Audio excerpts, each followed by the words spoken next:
उपेन भाई साहब और इनके अलावा अभी दो साथी जो है अभ्यर्थी अभी जस्ट गए हैं एसएमएस। और हमारे इस लोकतंत्र में नियम है कि जब भी कोई मांग न्यायिक हो और उसमें सरकार ध्यान नहीं देते हैं तो आंदोलन किए जाते हैं। आंदोलन सरकार नहीं माने तो अनशन पे जारी रखा जाता है। और सरकार में के सामने जो है शहीद स्मारक 5 दिन से शहीद स्मारक पे धरना चल रहा है और अनशन पे है, आमरण अनशन पे है। तो 5 दिन में सरकार का कोई रुख ऐसा लोकतंत्र के नियम को फॉलो नहीं कर रहा है जिसमें मतलब बैठे न्यायिक जो भी अभ्यर्थी बैठे हैं उनको ऐसा लगे कि आज गांधीवादी सरकार, जिसमें लोकतंत्र में नियम है कि जो आमरण अनशन पे बैठते हैं उनका पूरा रखरखाव करना और उनकी उचित न्याय की मांग जो होती है उनको पूरा करना। लेकिन उचित न्याय की मांग होने के बावजूद भी किसी भी अभ्यर्थी, चाहे वो किसी भी भर्ती से संबंधित हो, हमारा उपेन यादव के नेतृत्व में सभी भर्तियों वाले एक साथ एक जगह विद्यमान है। तो सरकार कोई भी ऐसा रुख नहीं दिखा रही है जिससे गांधीवादी जो तंत्र है, गांधीवादी लोकतंत्र के हिसाब से बात करते हैं और सरकार का संवेदनशीलता की बात करते हैं।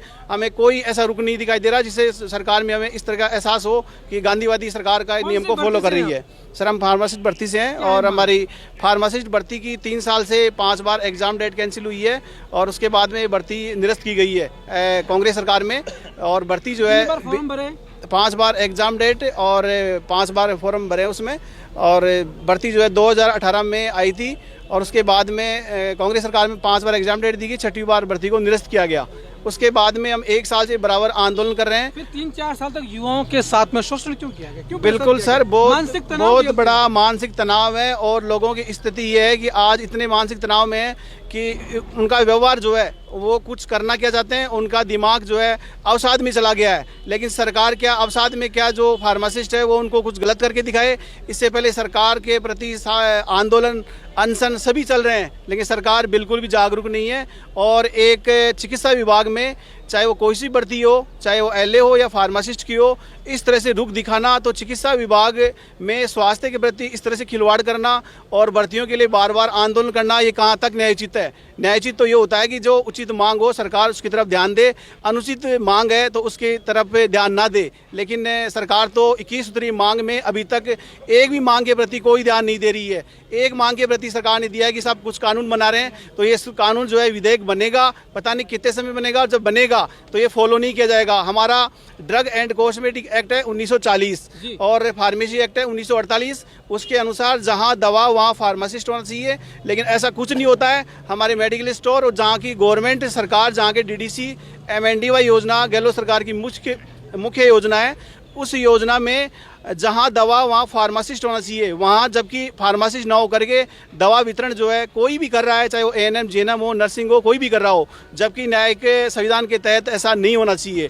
सरकारें जो है अपनी मनमानी कर रही है। सरकार ऐसा व्यवहार कर रही है कि हम अगर गाड़ी चलाते हैं 4 व्हीलर तो ड्राइविंग लाइसेंस होना चाहिए, लेकिन अगर सरकार चलाती है तो बिना ड्राइविंग लाइसेंस भी गाड़ी चला सकती है। ऐसा व्यवहार जहाँ दवा वहाँ फार्मासिस्ट में फार्मेसी एक्ट के तहत तानाशाही व्यवहार जो है पहले कहा करते थे कि साहब केंद्र सरकार में तानाशाही हो रही है। मैं कहता हूं कि इस टाइम में केंद्र सरकार से ज़्यादा तानाशाही राज्य सरकार में, राजस्थान सरकार में हो रही है।